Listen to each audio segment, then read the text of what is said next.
Pour résumer, on a pris tout ce qu'on aimait faire et tout ce qu'on savait faire, on a listé, on a mis tout dans un sac, on a mélangé, et on a vu ce qui pouvait sortir avec les enfants, le voyage, la musique, l'informatique, enfin l'enregistrement musical, tout ce qui est un peu informatique, technique, et puis notre envie de mettre notre pierre à l'édifice, quoi, de porter notre pierre à l'édifice. Donc tout ça mélangé, on a fait une ronde d'enfants autour de la Terre. Donc c'était partir à la rencontre des associations d'aide à l'enfance pour proposer des ateliers d'expression et de création musicale. Pendant 20 mois. Et en fait, au fur et à mesure, on s'est dit, on va chercher dans chaque pays la problématique majeure. Donc c'est vrai qu'en Afrique, c'était beaucoup des enfants pauvres, donc enfants des rues, enfants travailleurs, enfants orphelins, et puis enfants handicapés et physiques. Après, en Amérique latine, on a vu d'autres problèmes. C'était plus des enfants qui avaient subi des violences, violences familiales, donc qui étaient écartés de leur famille parce qu'ils avaient souffert. Difficultés sociales. Enfants malades aussi, les hôpitaux, cancéreux. Handicapés mental.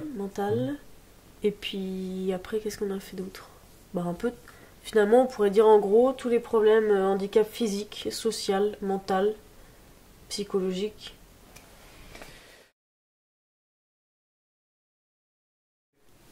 Alors, on peut dire 2 ans réellement. 2 ans. Finalement, il y a eu 1 an vraiment de starting block, on va dire, pour chercher les bourses, faire les dossiers de subventions, tout ça, faire le site internet. Et sinon, 1 an encore avant pour vraiment laisser l'idée germer en nos têtes. Le projet a duré 20 mois, à peu près 4-5 mois en Afrique, 4-5 mois en Amérique latine, 4-5 mois en Asie et 4-5 mois en Inde, pour être synthétique. Et 1 mois pour rentrer. En fait. C'est génial, tout est possible en fait. En tout cas, c'était notre démarche de dire de toute façon tout est possible. Donc qu'est-ce qu'on a vraiment envie de faire là ? De toute façon, on avait quand même la conviction qu'on allait arriver et qu'on trouverait les moyens pour mettre en place le projet. On avait déjà des orientations, mais on y croyait. Donc après on s'est dit, mais alors qu'est-ce qu'on va bien pouvoir faire ? Quel pays là qui est croustillant, qui nous donne envie ? Quelle création on a envie de faire ? Enfin voilà, c'était vraiment ça. En fait, ce qui est bizarre, c'est la notion du temps. Parce que quand on est, je sais pas si c'est une période de la vie où on est vraiment entre deux, on vient de quitter les parents, on n'est pas encore bien installé, on a l'impression qu'on a toute la vie devant nous. Je me disais pas, faut se dépêcher. Pour moi, on avait vraiment, ça pouvait durer 1 an, 2 ans, 6 mois, 3 ans, 5 ans. Ça n'avait pas d'importance. L'important, c'était vraiment qu'on fasse ce qu'on avait envie de faire et qu'on sentait l'élan pour, en fait. En même temps, on partait pas dans le vide, enfin dans le vague. Pour nous, il fallait que ce soit cadré, il fallait que ce soit organisé pour être efficace, pour qu'il y ait un réel sens dans notre voyage. On partait pas du tout sur un coup de tête, comme beaucoup partent quand ils partent faire des tours du monde, des voyages. Nous, on partait vraiment dans le but de construire quelque chose et d'être quelque part utile, même si au final on s'est rendu compte, et on le savait déjà un petit peu avant de partir, mais on ne voulait pas y croire, qu'on change pas le monde en allant faire de la musique, voilà. Je trouve qu'être 2, c'est bien. Parce que quand il y en a un qui perd un peu espoir, quand il y a un sponsor qui nous répond négativement et tout, il y a toujours l'autre pour nous ramener. À 2, c'est mieux. À 2, c'est mieux. Après, faut y croire, hein. Faut y croire. Faut être persévérant. Parce que ça se fait pas en un jour, quoi. Enfin, nous, on a mis autant de temps pour préparer que pour y aller. Donc c'est pas un truc, lancer une idée puis laisser faire. Non, il faut lancer, mais il faut la suivre, l'idée, quoi. Il faut l'accompagner matériellement, moralement. Pour moi, le premier ingrédient, avant tout, c'est d'être né en France. Parce qu'un gars qui serait né en Inde, qui aurait le même âge que nous, qui serait né au même moment, il n'aurait jamais pu faire notre projet. Parce qu'il n'aurait pas eu la chance d'avoir des bourses, d'avoir des sponsors, d'avoir des économies, d'avoir tout ça, quoi. D'avoir des amis, d'avoir l'idée même de faire le projet. Donc voilà, d'être né en France, d'être né français, c'est une chance. C'est la loterie de la vie. Et ça, je pense qu'on en a beaucoup plus pris conscience du fait du voyage, justement. Bon, les freins premiers, c'est les autres. Les autres, parce qu'on dit ça à la famille. Déjà, la famille, mais vous êtes fous. Alors, voilà, on avait composé une chanson avant de partir. Ça faisait. Mais vous êtes fous. Oh oui. Là, ça faisait aimer chanter, rire, danser. Non, en fait, où on disait pourquoi. Tu sais, tous les freins, c'était quoi déjà Certains nous disent à Certains bientôt. nous disent à bientôt et pensent qu'on reviendra marteau. Voilà, un premier truc, vous partez, vous êtes déjà barge, mais vous allez revenir encore plus fou que ce que vous êtes venu. Après, il y en a qui disent vous allez revenir malade, vous allez vous faire voler, vous allez vous faire agresser. Bref, toutes les choses les plus négatives qui peuvent nous arriver Chacun sur met la ses Terre. peurs dessus. Voilà, toutes les peurs de chacun, bien sûr, elles vont toutes arriver dans ton voyage. En 2 ans de ta vie, tu vas vivre tout ce que t'as jamais vécu. Tout ça parce que t'es pas en France. Alors tout d'un coup, les gens, ils ont peur de je sais pas quoi. La peur de l'entourage face à notre projet était un frein. Déjà, parce qu'ils avaient peur pour nous, je pense. Ils avaient peur qu'il nous arrive malheur. Après, plus facile. Après, je pense que c'était aussi de la jalousie de la part de certains qui disaient mais vous aurez pas l'argent. Vous allez sûrement vous séparer en cours de route. Enfin, toutes les choses un petit peu négatives parce que eux n'ont pas l'envie ou n'ont pas la persévérance d'y arriver. Donc forcément, nous, on va pas y arriver parce qu'on va pas avoir l'argent, on va pas avoir tout ce qu'on veut.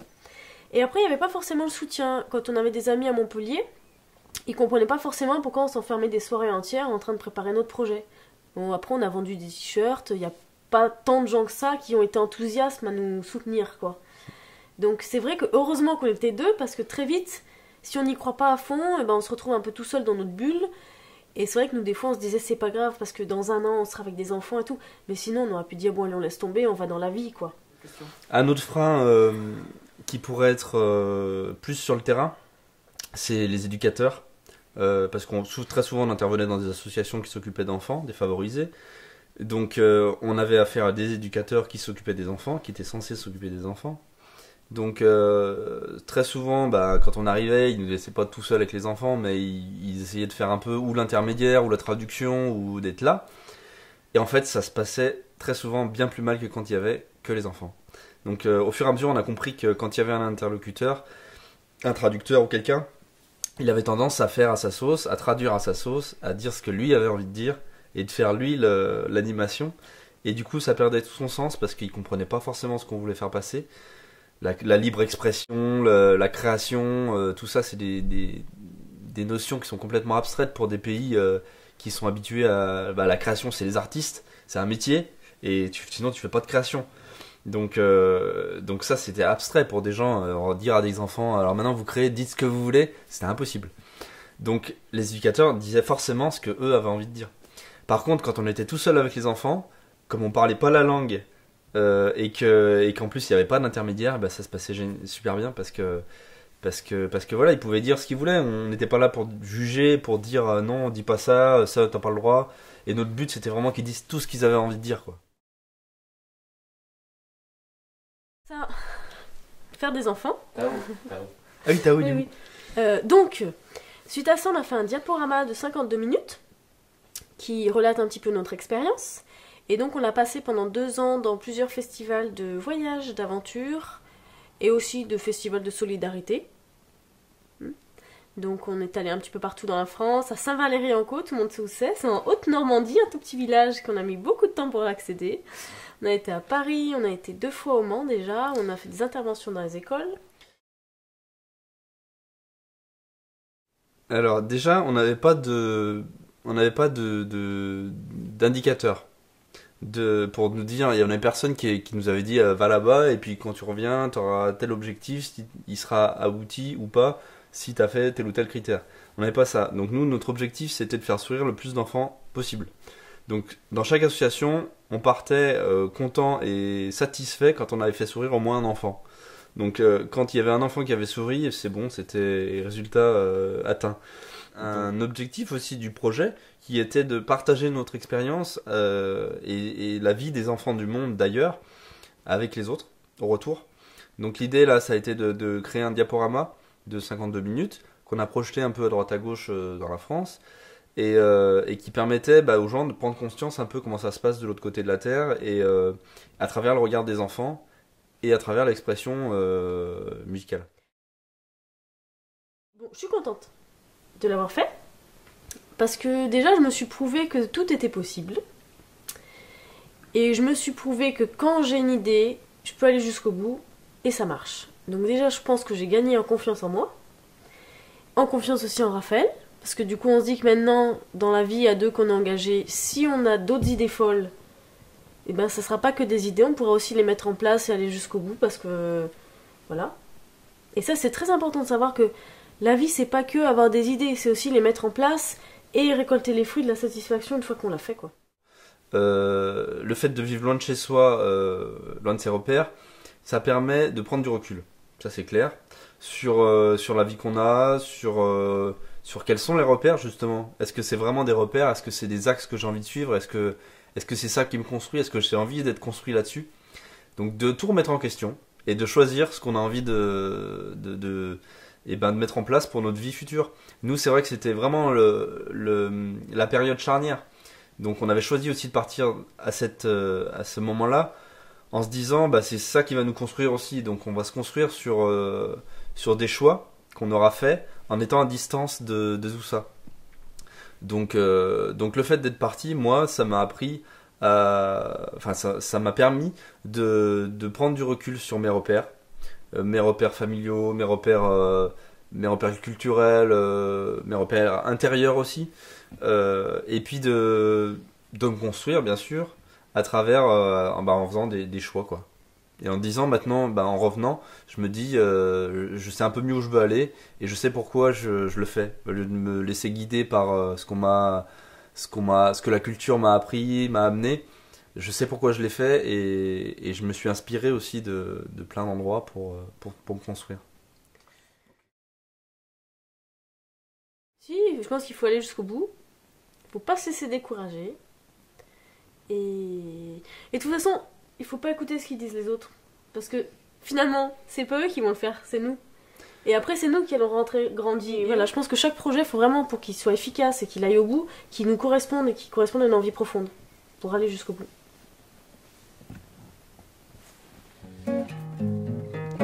مجموعة أطفال حول العالم لنرقص بميانخ التي صغارا كبارا كلنا إخوان لنغني ببساطة اللحن. Non, c'est pas ce pays. Ah bah non. Ah non. C'est BKB. BKB joy ke bolo jele nie hawo zokie no mi shewo onyo pa ke BKB finia mejiwo nie hawo la la kuku ole.